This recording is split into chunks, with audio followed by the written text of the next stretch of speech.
राहुल की सदस्यता लेना बीजेपी को पड़ेगा भारी। कर्नाटक से आ रही है बुरी खबर। जेडीएस और कांग्रेस के बीच गठबंधन को लेकर शुरू हुई बातचीत। कर्नाटक में हुआ महागठबंधन तो एक तरफा हो सकता है चुनाव।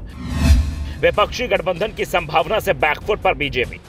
राहुल गांधी को संसद से अयोग्य करार देना बीजेपी पर भारी पड़ता दिख रहा है। संसद में अंदर अभी तक बराबरी की लड़ाई चल रही थी, लेकिन अब विपक्ष भारी पड़ता दिख रहा है। सड़क की लड़ाई में भी बीजेपी पिछड़ती दिखने लगी है। मजबूत विपक्षी एकता की नींव रखी जा रही है और इसके संकेत संसद के अंदर से लेकर बाहर तक हर जगह दिखाई दे रहा है। अब तक विपक्षी एकता से दूर तीसरे मोर्चे की बात कर रही टीएमसी भी कांग्रेस के साथ आ गई है। लंबे समय बाद विपक्षी दलों की बैठक में टीएमसी शामिल हुई तो कर्नाटक विधानसभा चुनाव को लेकर भी महागठबंधन की सुगबुगाहट शुरू हो चुकी है।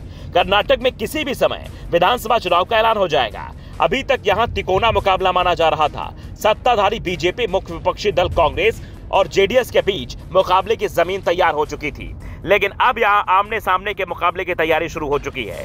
जेडीएस और कांग्रेस गठबंधन की ओर बढ़ते दिखाई दे रहे हैं। गठबंधन की कोशिश कांग्रेस की ओर से हो रही है और जेडीएस की ओर से भी सकारात्मक संकेत मिल रहे हैं। कांग्रेस की ओर से कहा जा रहा है कि राज्य विधानसभा चुनाव के लिए कांग्रेस अभी तक 124 सीटों पर उम्मीदवार घोषित कर चुकी है। बची हुई सीटों पर उम्मीदवारों की घोषणा पार्टी ने फिलहाल टाल दी है। कोशिश ये है कि जेडीएस के साथ पहले समझौते की कोशिश को टटोला जाए। जेडीएस से समझौते की पहल खुद राहुल गांधी और प्रियंका गांधी ने संभाली हुई है, इसलिए इस मुद्दे पर फिलहाल ज्यादा कुछ नहीं कहा जा सकता।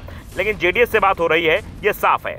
2018 के विधानसभा चुनाव में कांग्रेस और बीजेपी को लगभग बराबर वोट मिले थे, जबकि जेडीएस को करीब 20% वोट मिले थे। अगर इन आंकड़ों को देखें और ज्यादा बदलाव नहीं हुआ तो यह गठबंधन कर्नाटक में स्वीप कर जाएगा।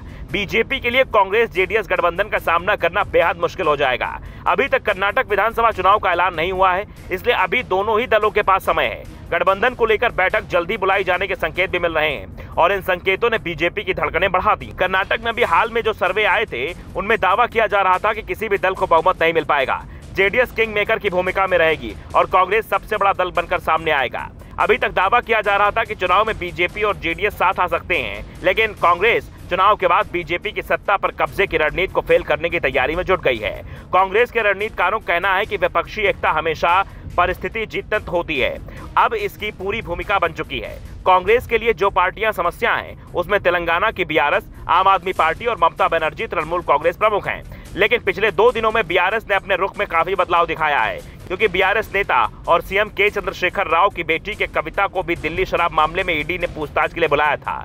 आम आदमी पार्टी के नेता मनीष सिसोदिया और सत्येंद्र जैन भी सीबीआई और ईडी के फंदे में फंसे हुए हैं। आम आदमी पार्टी के संयोजक अरविंद केजरीवाल ने राहुल गांधी की सदस्यता रद्द करने पर भाजपा और प्रधानमंत्री के खिलाफ जितना तीखा बयान दिया, उससे कांग्रेस में काफी उत्साह है। इसी तरह तृणमूल कांग्रेस नेता ममता बनर्जी के भतीजे अभिषेक और उनकी पत्नी भी ईडी के दफ्तरों के चक्कर लगा रहे हैं। इन तीनों दलों के अलावा आरजेडी के लालू प्रसाद यादव, राबड़ी देवी, तेजस्वी और मीसा, एनसीपी की सुप्रिया सुले, शिवसेना के संजय राउत जैसे तमाम नेताओं पर अलग अलग एजेंसियों ने केस दर्ज कर रखे हैं। कांग्रेस का मानना है कि भाजपा इन मामलों का इस्तेमाल विपक्ष की एकता को तोड़ने के लिए कर सकती है, लेकिन ज्यादातर नेताओं ने भरोसा दिलाया है कि इस एकता को तोड़ना अब मुश्किल है।